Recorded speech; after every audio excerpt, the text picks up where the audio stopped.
Je crois que l'Europe a besoin d'initiatives. Les initiatives sont là. L'Europe a surtout besoin de volonté politique.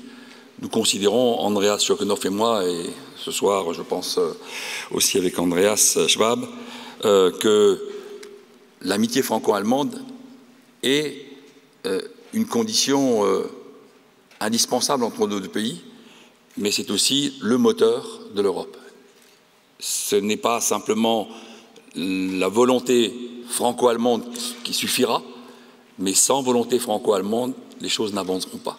Et donc, ce que nous appelons nos deux pays, nous appelons les pays européens à faire en sorte qu'il y ait une véritable volonté politique en Europe pour faire avancer les initiatives qui ont été évoquées tout au long de cette journée.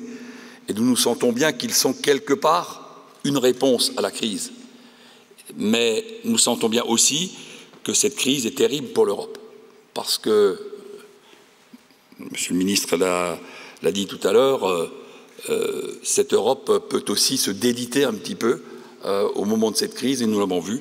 C'est la raison pour laquelle nous souhaitions nous associer à votre initiative, M. Kosca, pour faire la déclaration suivante que nous allons vous lire maintenant, si vous voulez bien. L'amitié entre l'Allemagne et la France, scellée solennellement par le général de Gaulle et le chancelier Adenauer, a permis à nos deux pays de dépasser à jamais l'antagonisme qui a si douloureusement marqué notre histoire et celle de l'Europe entière. C'est la force de cette amitié, dans le prolongement de la dynamique amorcée par les pères fondateurs de l'Europe, qui a permis d'engager l'Europe sur le chemin de la paix et de l'union, attirant et rassemblant de plus en plus de peuples, qui le 6 ont formé une union à 27 pays. C'est la solidité de cette amitié qui, au moment clé, a permis de forcer le destin et d'aller plus loin sur le chemin d'une Europe au service de la prospérité, de la solidarité et des droits des citoyens européens. Pourtant, l'échec relatif sur le climat à Copenhague, comme le débat très difficile sur l'aide à apporter à la Grèce, sont l'illustration d'une Europe inaboutie, qui a du mal aussi bien à assumer un rôle à la dimension de son poids économique qu'à faire partager ses vues au monde.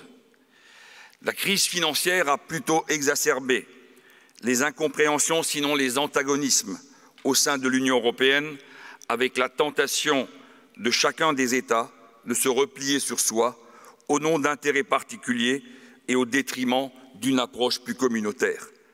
La crise aura bien été, à bien des égards, une occasion manquée pour l'Europe, qui interpelle tout particulièrement la France et l'Allemagne, en soulignant une fois de plus leurs responsabilités particulières au sein de l'Europe. Je vais donner la parole à Andreas pour qu'il poursuive en allemand.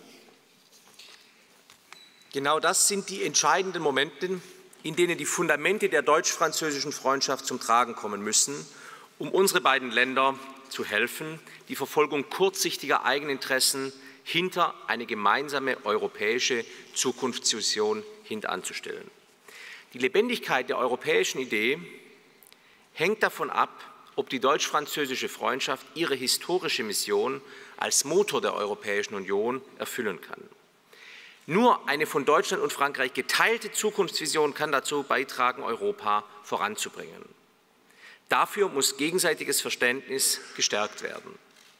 Denn sonst riskieren wir, dass die guten Absichten der Agenda 2020 ihre Glaubwürdigkeit verlieren. In Momenten, in denen Streitigkeiten über die Bewältigung der Krise, die Suche nach nachhaltigen Wachstumsperspektiven oder die Haushaltsdebatte uns zu entzweien drohen. Deshalb rufen wir Bürger sowie politisch Verantwortliche unserer beiden Länder dazu auf, gemeinsam eine neue Zukunftsvision zu entwickeln. Europa lässt sich nicht mit einem Schlage herstellen und auch nicht durch einfaches Zusammenfassen. Es wird durch konkrete Tatsachen entstehen, die zunächst eine Solidarität im Tatsächlichen schaffen. So stellte schon Robert Schuman zur Geburtsstunde der Europäischen Union am 9. Mai 1950 in seiner berühmten, von Jean Monnet inspirierten Erklärung im Salon de l'Horloge des Quai d'Orsay fest. Es ist illusorisch zu glauben, dass die Probleme, die sich der Union von 27 Mitgliedstaaten stellen, von allen gleichzeitig und in gleicher Weise behandelt werden könnten oder müssten. Es liegt vielmehr in unserer Verantwortung, gemeinsame Interessen ausfindig zu machen, die uns verbinden, die ein starkes und einiges Europa wollen, das seinen Platz in einer multipolaren Welt findet. Kehren wir der europäischen Machtlosigkeit also den Rücken. Es mangelt nicht an Themen in dieser Phase tiefgreifender Veränderungen, die im 21. Jahrhundert bevorsteht. Klimawandel, Energieversorgung, nachhaltiges Wachstum, Sicherheit, demografischer Wandel, gesundheits- und ernährungspolitische Herausforderungen. Retrouvons le dynamisme de la volonté politique pour faire avancer l'Europe. Rassemblons autour de cette volonté tous ceux qui partagent notre vision d'avenir. Remettons le moteur franco-allemand au service de nos peuples, au service d'une Europe qui avance à nouveau pour affirmer nos valeurs comme nos exigences dans un monde globalisé. Mettons ainsi le moteur franco-allemand au cœur d'une nouvelle dynamique ouverte à tous et qui fasse prévaloir l'intérêt général européen au plus grand bénéfice de tous les citoyens de l'Union. Je vous remercie.